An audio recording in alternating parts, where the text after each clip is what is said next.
Hello, my name is Tim Pearson, and I'll be one of your instructors for this course.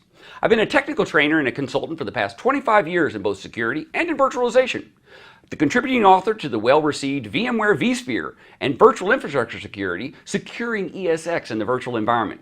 I've been the noted speaker at many industry events, including InfoSec World 2010, hosting the Virtualization Security Summit, as well as venues like Initech, GISSA.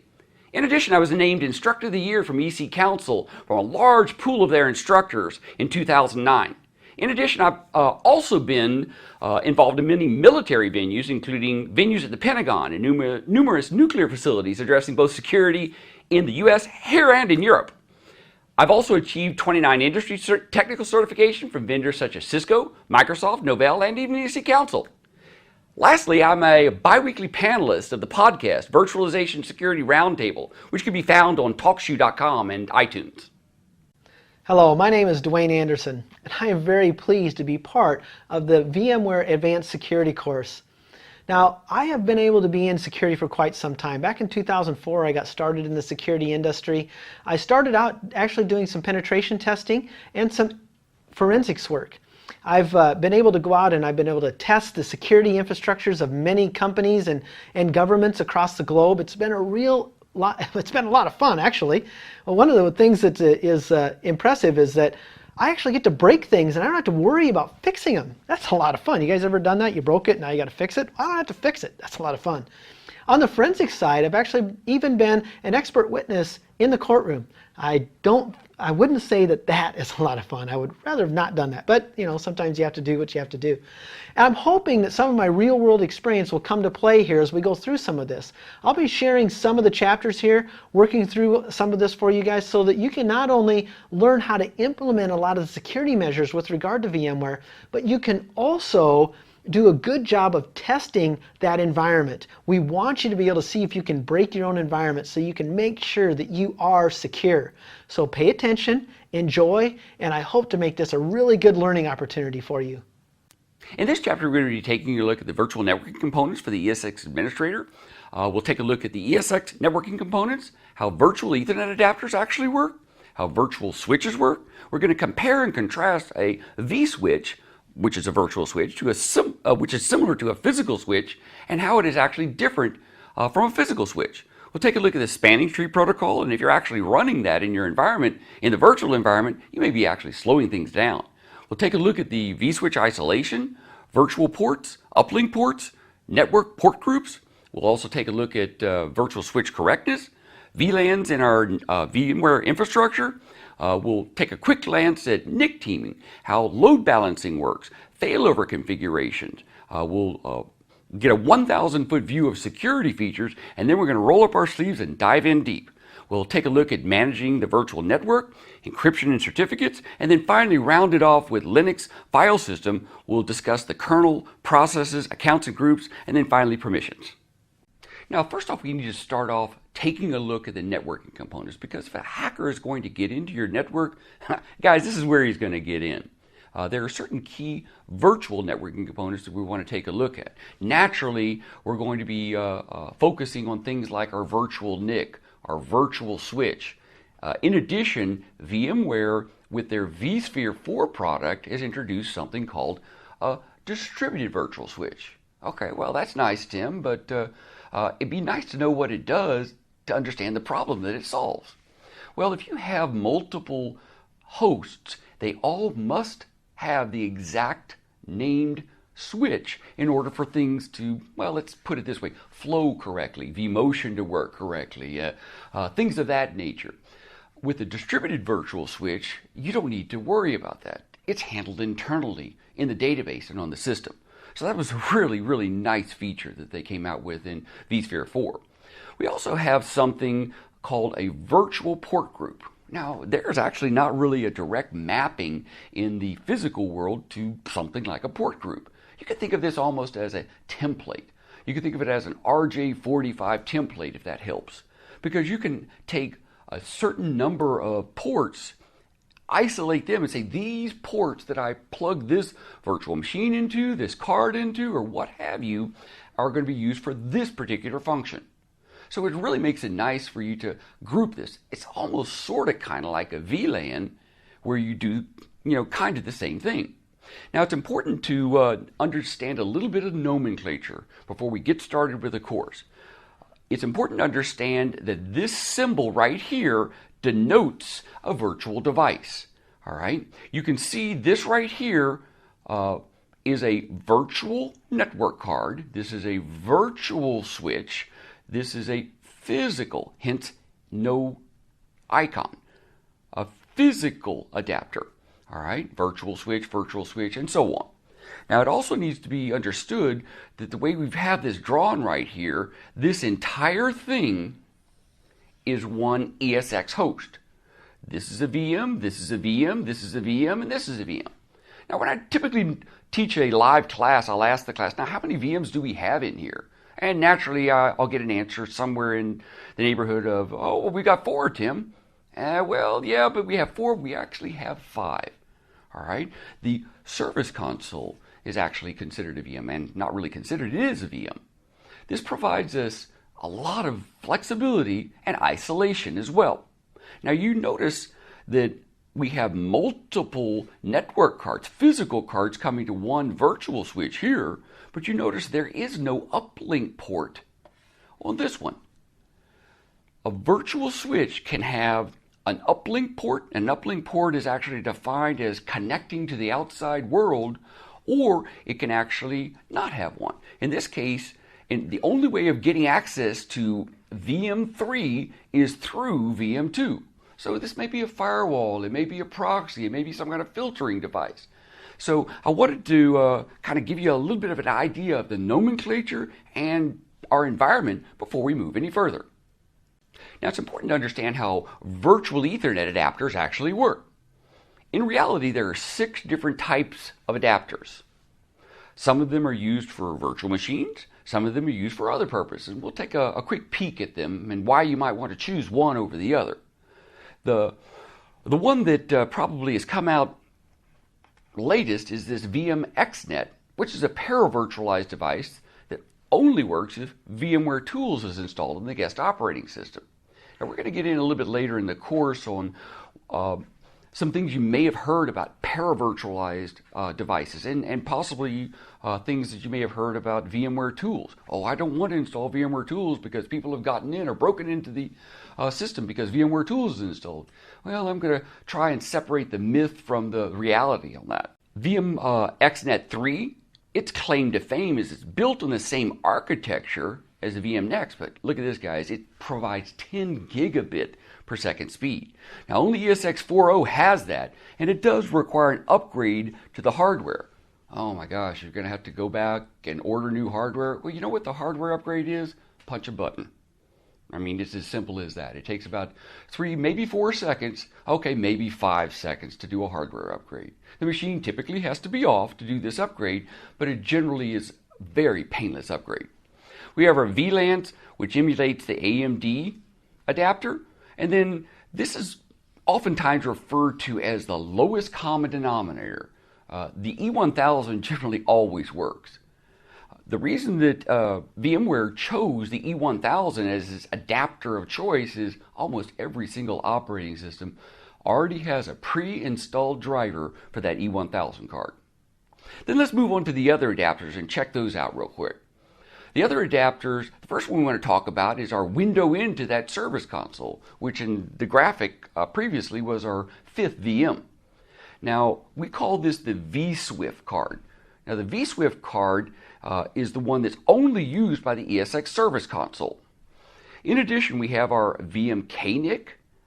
It's actually a direct connection to the VMware kernel. It's used for things like vMotion, high-speed connections, NFS, iSCSI clients, all of those types of things. Now, it's important to understand that every single one of these adapters, regardless of whether they're a vSwift, a VMKNIC, or the virtual machine adapters, every one of them has their own unique MAC address. They are strictly a layer 2 Ethernet adapter. For all practical purposes, the operating system in the virtual machine doesn't even know that it's running in a virtual machine. It thinks that it's communicating with a live physical adapter. Now on this slide, we're going to be taking a look at how virtual switches work. Now virtual switches are actually the key networking components. Now, you can create up to 128 virtual switches for each 3.5 host and up to 248 virtual switches for each ESX4 host. Now the virtual switch is interesting because it's a built-to-order device. That simply means that as the machine is booted or the switch is created, it actually is created. So we don't have extra code that's running in the system not being used for anything. It does use a layer 2 forwarding engine. Well, the layer 2 forwarding engine is kind of the key part of the system and actually what gives VMware a lot of its speed. What it does is it only reads in enough of the header of the Ethernet to make a decision about what it's going to do, and then doesn't read anything after that. I kid around in my classes and say, this is kind of like working for a union. Well, that's not part of my job. I didn't bid on that particular contract. I don't do that contract. So consequently, this is exactly how I'm going to handle it. So if it helps to think about it like that, then that's fine. VLAN tagging is the notion of adding a particular identifier to an individual frame to know where to go for security reasons. Now we tag a VLAN. Now the switch is also responsible for stripping it off because the VLAN itself, the information, if it arrives at the operating system virtual machine, it's not really going to know what to do with it. It's addressing information, you could think of it as. It's the label on the UPS box that you might get. And then naturally we have filtering units that basically keep it away from this area and into this area. We have, in addition to that, our layer 2 security, checksum, and segmentation offload units. Now, the part that I thought was really cool about VMware is they made this all modular in nature. They did this so future developments would be very, very easy for them to add things on, kind of like a building blocks as we build a home. All of this dynamically built at runtime, as I mentioned before, utilizing only needed components. This paves the way for us to provide third-party built-in modules. A third-party module or built-in API called VMSafe, and we also mentioned that we have vShield zones are also built into ESX4. All right, now let's take a real quick look at VMSafe.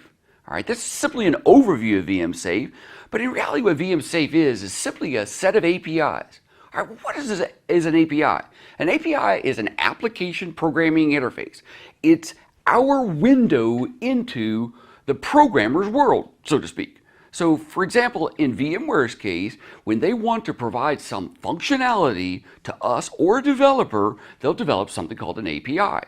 We would utilize that API, that application programming interface, in order to build some component to provide communication to and from their particular piece of software. All right, so the API restricts or allows what we would like, or possibly what VMware would only like us to do with their piece of software. In addition, it opens up and allows third parties to develop security appliances. Things that the API allows us to have access to are memory and CPU.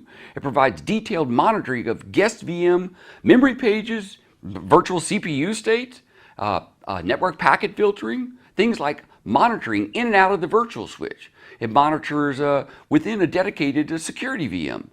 It also allows us to do things like process execution handling. The API that enables complete monitoring and control of the process execution inside the guest OS. In addition to that, one of the really cool things about the VMSafe API is the storage aspects. The VMDK file, which we'll talk about just a little bit later, you can think of as your virtual disk. Now this allows us to take the virtual disk and actually mount it on another storage device. So we would be able to take the virtual disk off of one virtual machine and mount it, say, on another virtual machine. Almost like passing it around if we needed to grab information off of it or something of that nature. Let's take a real quick look at our current VMSafe partners. You can see they range all the way from Altor Networks down to Webroot. Now, there's some pretty big names in here as well. As you can see, IBM's in here, RSA is in here, a number of pretty good sized corporations. It's important to understand that we may want to be part of this API, or we may decide not to be part of this API. There are certain vendors that chose to become what's referred to as vendor agnostic, which simply means that we can have our product run on multiple vendors. Catbird is a good example of that. Catbird allows us to run on the VMware product, it allows us to run on the IBM product, it allows us to run on the Microsoft product, and it allows us to run on the Citrix product. All right. This way it provides them some flexibility, but at the same time, they lose some of the really fine-grained details that API gives you. The virtual switch versus the physical switch. Now let's take a look at this real quick. The ESX server virtual switches have a lot of characteristics in common with the physical switches. First off, they maintain a MAC port forwarding table. We look up each frame's MAC address when it arrives, and then we make a decision about how we're going to forward that frame to one or more ports for transmission.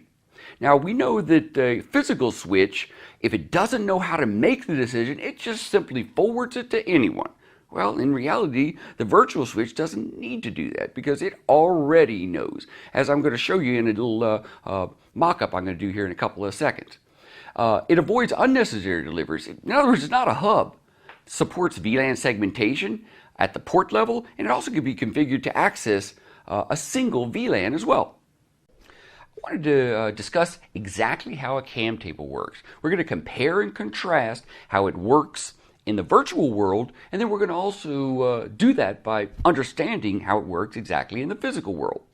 Now, we all know that every switch that I've crudely drawn over here on the right has a CAM table. Now the CAM table is its lookup mechanism. We have a port assigned to every one of the devices that are connected to this. The CAM table makes that association by its MAC address. Now I'm going to label my MAC addresses on here A, B, C, and D. I've got very short MAC addresses in this particular environment. By the way, how long are the MAC addresses on Ethernet adapter? Okay, I know I heard somebody out there say 48 bits. That's right, 48 bits. But in reality, it's not 48 bits. It's 48 bits is assigned to the entire card. A portion of it is assigned to the card. Another portion is assigned to the serial number on the card. This is what is referred to as the OUI. And so I have a portion of my MAC address, the entire MAC address as an example. Half of it is the OUI, the other half is the serial number. I typically get the question in my classes, well, Tim, is every Ethernet card globally unique? And the actual real answer, contrary to popular belief, is no, it's not. Every Ethernet card doesn't need to be globally unique. The OUI itself is 2 to the 24th power, or about 16 million in change. With that said, if it was globally unique, in reality, 3Com has only really made 16 million cards. Now, you're probably saying, well, 3Com probably has more than one OUI, and in reality they do, but that would totally mess up my demo, so we're not going to mention that. Every one of the manufacturers has a serial number assigned in conjunction with that OUI. So they may start with serial number 1, run up to 16 million, and start over again. If we were to take just simply a router, the packet comes in the router. Once it comes in the router, the Ethernet header is completely stripped off and thrown away. We readdress that with another Ethernet after we get out of the router. Oftentimes I get the question, well, what's the MAC address on that web server, Tim? Okay, now think about what you're asking me here. The MAC address changes on every hop through the internet. So in reality, it's pretty irrelevant what that MAC address is. So we don't need to be globally unique. We only need to be unique on the network segment that we're on. Now, if you have more than 16 million cards on one network segment, guys, you got bigger problems anyway. So let's take a look at what might happen in our environment if we very first turn the computer on. Naturally, our CAM table that has these associated MAC addresses are going to be completely empty. We're, of course, going to have our various port numbers, but nothing's going to be populated inside of the MAC addresses. Let's assume here for just a second that I'm going to take a frame and I'm going to pass it into the switch.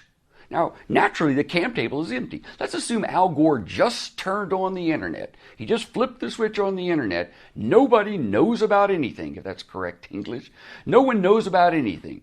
So we've got to pretty much guess about where to send this. And that's exactly what the switch does. It does a technique called flooding.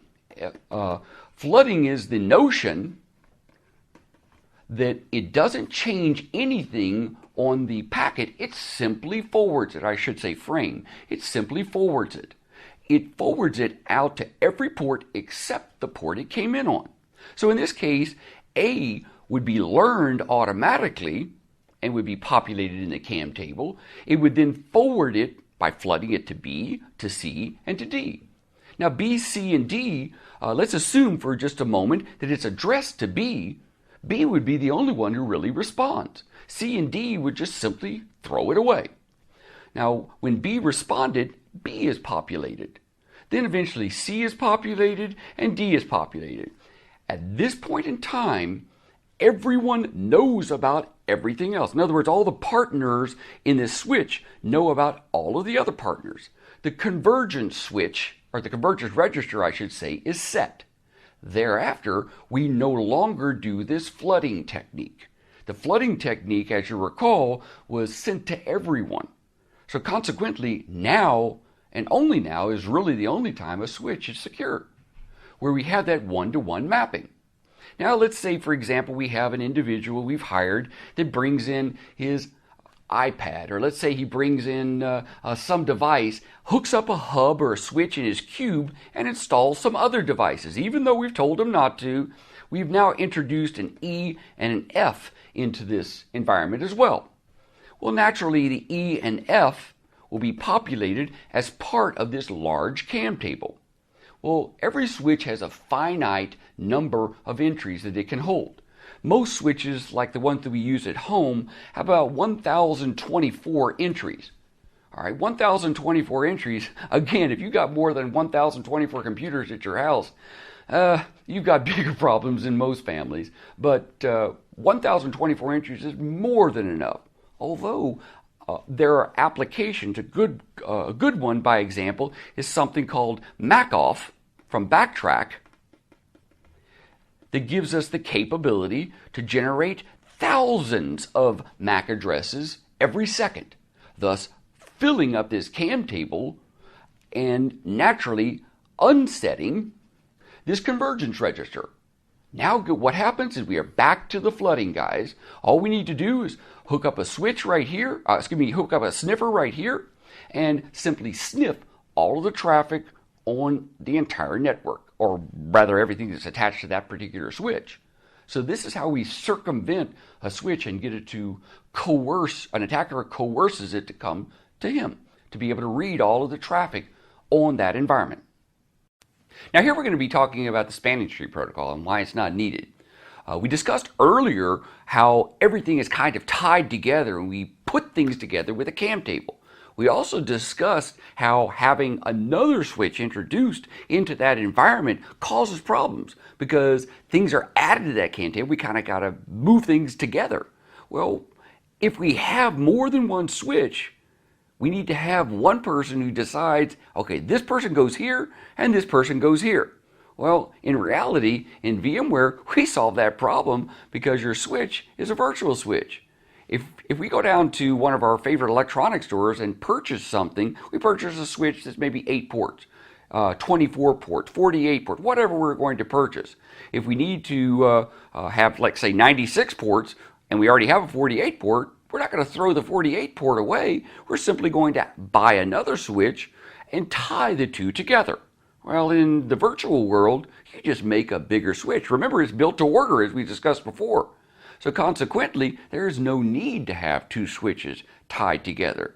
And the part that controls who's the master and who's the boss in this is the spanning tree protocol. And the spanning tree protocol sends around frames to determine this. Well, it's not needed. All it's doing is just simply creating traffic in your environment that is absolutely useless, possibly even slowing your system down. There's no need for the spanning tree protocol because you can't hook two switches together. Because virtual switches can't share the physical Ethernet adapter, there's not really a way to fool the Ethernet adapter into doing some kind of a loopback or similar situation that could cause some kind of a memory leak or cause a leak between the virtual switches.